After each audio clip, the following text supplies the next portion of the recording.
Hello friends, Hindi कहानियां with सरिता में आपका स्वागत है। मैं आज आपके लिए फिर से एक डरावनी कहानी लेकर आई हूं जो सच्ची घटना पर आधारित है। मैंने ये कहानी कोरा से पढ़ी थी, वहां पे नाम मेंशन नहीं था, तो मैं एक काल्पनिक नाम लेकर आपको ये कहानी सुनाने जा रही हूँ। मेरा नाम शुभम है। मैं नहीं जानता कि लोग मेरी बात पर भरोसा करेंगे या नहीं करेंगे, लेकिन मैं अपनी कहानी सुनाना चाहता हूँ। मैं जेई की तैयारी करने के लिए कोटा गया। वहां पर मैंने एक रूम ले लिया। बहुत सारे सीनियर्स मिले। हमारे सीनियर्स जब हम फ्री टाइम होता था तो हमें बहुत सारी कहानियां सुनाया करते थे, अपने किस्से सुनाते थे। तो वो बहुत सारे भूतों की कहानी भी सुनाया करते थे। कहते थे कि कोटा में हर साल बहुत बच्चे सुसाइड कर लेते हैं, तो उनकी आत्मा यही भटकती रहती है। पर मैं इन सब बकवास बातों पर कभी भरोसा ही नहीं करता था। वो ये भी बताते थे कि कुछ आत्मा किसी का नुकसान नहीं कर पाती, लेकिन वो अपनी मुक्ति के लिए भटकती रहती है। तो हमें लगता था कि बस ये सीनियर्स हैं तो हमें परेशान करने के लिए ये सब सुनाते हैं। लेकिन मेरे साथ कुछ ऐसा हुआ। शनिवार की रात थी, लगभग रात के 3:30 बज रहे थे। मैं जागा हुआ था। मुझे अपना बहुत सारा पेंडिंग वर्क कंप्लीट करना था। पूरी तरह बाहर अंधेरा हो चुका था। मैं अपने काम में मगन था। अचानक से मैंने सुना कोई दरवाजा खटखटा रहा है। मैंने पहले ज्यादा ध्यान नहीं दिया कि क्या मेरा ही दरवाजा है।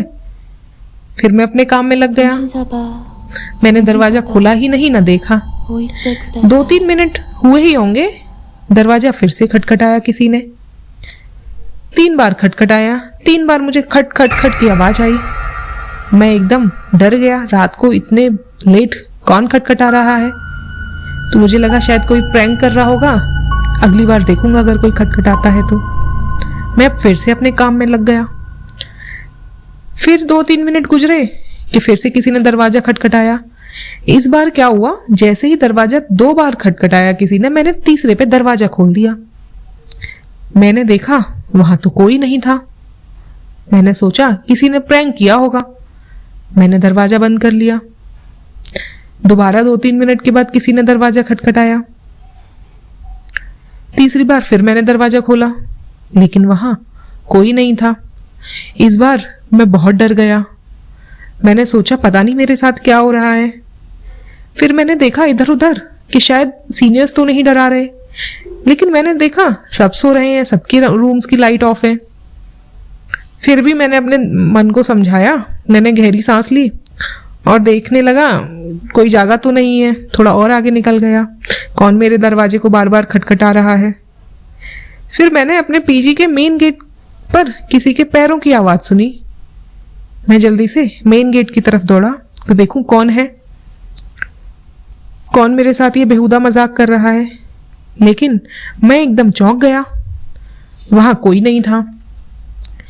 फिर मैं फिर से सोचने लगा ये मेरे साथ क्या हो रहा है, मैं मेंटली डिस्टर्ब हूं या कुछ सच में हो रहा है। फिर मैंने सब नेगेटिविटी निकाल दी और बाहर फ्रेश एयर खाने के लिए मैंने सोचा चलो बाहर जाता हूँ, कुछ ज्यादा ही वर्कलोड हो गया है मेरे पास। तो मैं अपना मेन गेट खोलकर सामने वाले रोड पर ही वॉक करने लगा। मैंने थोड़ा वॉक किया ही होगा कि रोड के राइट साइड में मैंने एक छोटी सी बच्ची को देखा। उसकी हाइट लगभग 2.5 फीट होगी, ज्यादा तो नहीं थी। वो मेरे से आगे आगे चल रही थी, थोड़ा दूर थी, मुझे बहुत ज्यादा क्लियर नहीं दिखाई दे रहा था। और उसके बाल इतने लंबे थे कि जमीन को टच कर रहे थे। वो चलते चलते ऐसी आवाज कर रही थी जैसे किसी का दरवाजा खटखटा रही हो, और उसके हाथ में लकड़ी थी। लकड़ी लेकर खट खट खट ऐसी आवाज करती। उस वक्त मैं सही में सुन पड़ गया। मुझे समझ नहीं आया कि मेरे साथ क्या हो रहा है, यह सब मैं क्या देख रहा हूं। मेरे हाथ पैर फूल गए, दिल बहुत तेज से धड़कने लगा।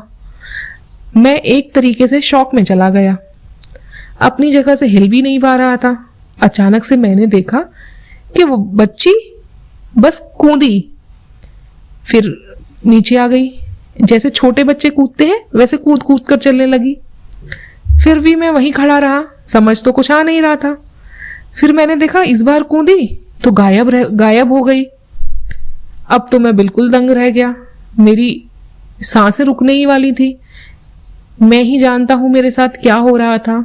मैं तो बस ये सोच रहा था आज तो मेरा हार्ट फेल हो ही जाएगा।